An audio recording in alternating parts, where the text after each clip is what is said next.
everybody, and welcome to A Home for the Holidays. So we are actually standing in our new home that we are building. Clearly it is not completed yet.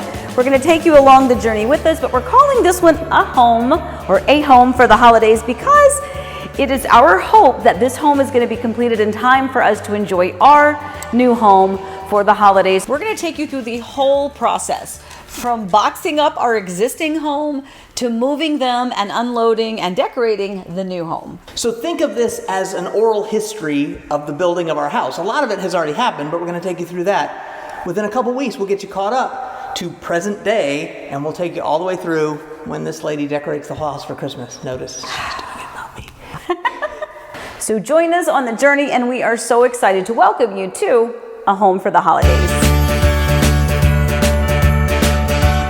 So we are building one of my favorite floor plans called the Yorkshire.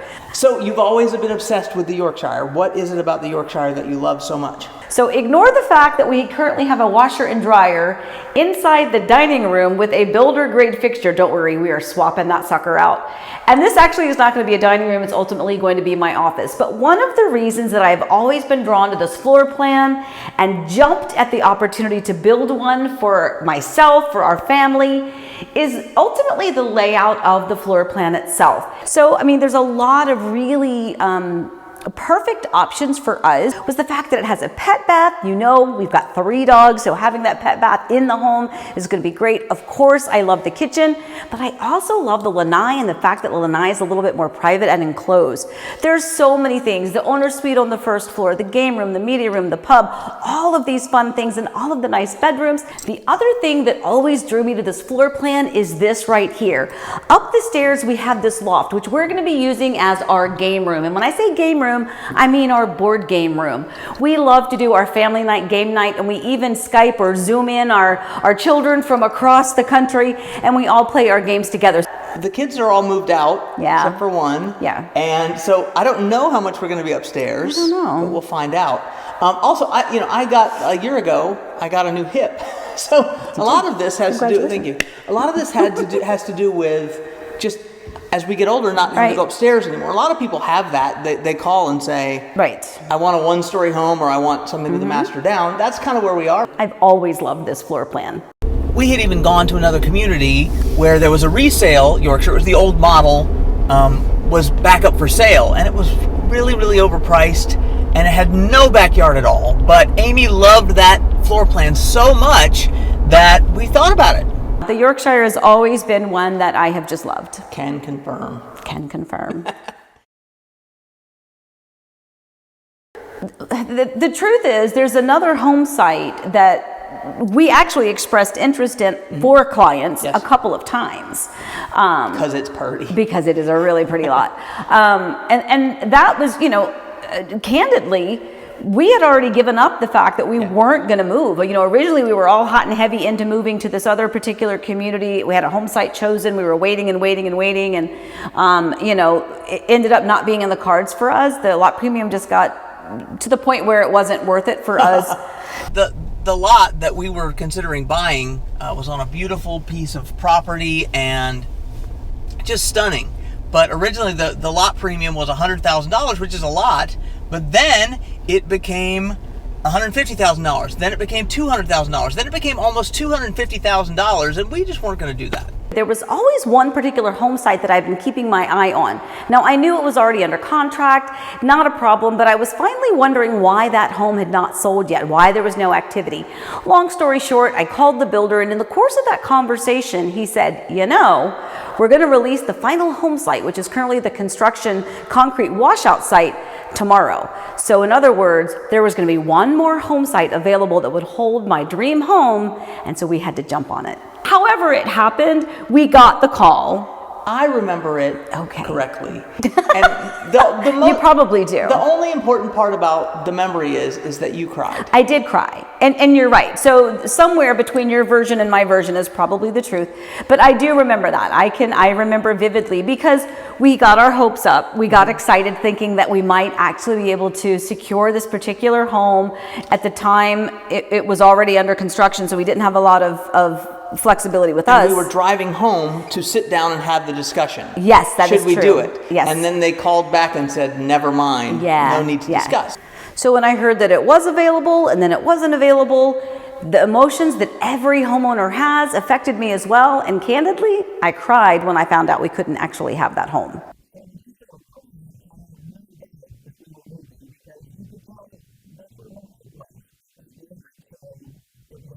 When you cried, it was like Phoebe giving Rachel, Rachel, the yeah, the pregnancy fake test, pregnancy, yes. and saying, now you know how you really feel about it. That's true. People move for lots of different reasons, right? True. One of our reasons is a 100-pound Bernese Mountain Dog mutt who We love her. We love her, but I call her the $1 million dog. I call her Lucy.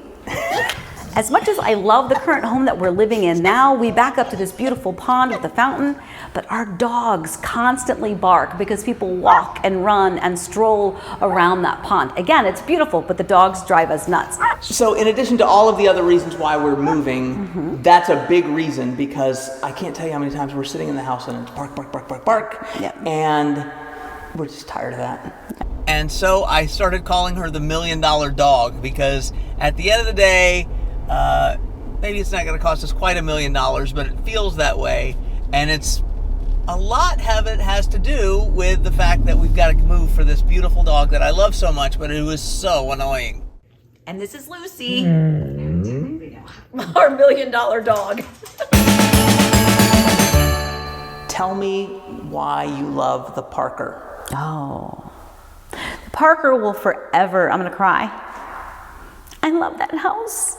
It's a good house. It's a great house. So we're never mind. Series over. We're not moving. She loves the other house too much. No. I really am going to cry. I know. Stop. I love that Parker. I know. It's a beautiful house. No, don't you put any of this on there. So many things about the Parker is going to be difficult to say goodbye to. I love the fact that it has a designated office. It still has a formal living room and dining room. I love that it has 2 staircases and a massive game room upstairs. I like that it has all 5 of the bedrooms upstairs, which is something that I don't know that we needed it as a family, but as the mom, I wanted that as a family. I wanted to make sure I was on the same floor as our children as far as the bedrooms went. But there's just so many things about the Parker that I love to this day. The Parker was absolutely the perfect floor plan for us, especially at the time. With 4 kids in the house, they're on their own wing. We have our own side of the house. 2 staircases was like this cool thing.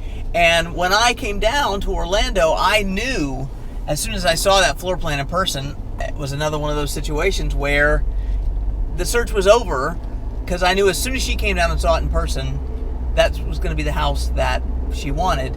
It was a question of whether or not we could afford it, but we'll definitely be sad to leave. That's a good house. I have to dry my eyes. It's okay. It's a good house. And you know what? This is one of the things that I think is different about you as a real estate agent. You get it. Yeah.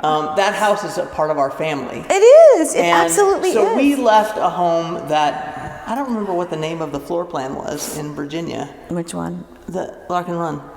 Our first real house. I don't know that it had a name, did it? But my family, when we left that house, cried like someone died. They did. It's like that, though. Yeah. And so that's why I think some of it is why you're in the right business, because you understand that the home is part of your house. It is. It's part of your heart. You know, I was talking to a client yesterday, and we were talking about your house. Stop. I'm so scared now that we're moving. No. I love this house. But your house is like a child. It requires attention. And I mean, this conversation was really based on homeowner maintenance, right? It was really talking about warranties and things like that. But the point of it was that it is something that requires attention. You know, it does require that you change the AC filter, and it does require that if it has a crack on the exterior stucco, that you take care of it, just like a child skins their knee and you fix it. It is a structure, and yes, it doesn't have a heartbeat, but it is a part of the heart of your family, and it does require attention.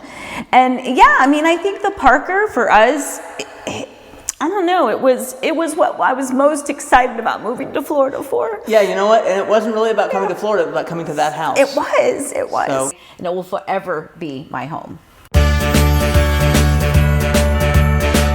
You had a brilliant idea with this home about I how to did. place it on the lot. In the beginning of the process, because we were building from dirt, we chose the home site and were able to build this Yorkshire floor plan on it. One of the things that we discussed was whether or not we would have the ability, which we ultimately did, to move our home as far to the left of the home site as possible, still meeting all of the setback requirements from the county. Here's why that was so smart. Not only do we get the extra space on the side, but we have this park next to us. So now by moving the house over away from this park, it gives us not only the park, but all of this extra space on the side. That is prime running room for the $1 Million Dog. But what that did for us was it put a little bit less space between us and our neighbors, but it provided an abundance of extra space on the opposite side of our home, again, for those dogs to run and more private yard space. It was about February when we actually first contracted on the home.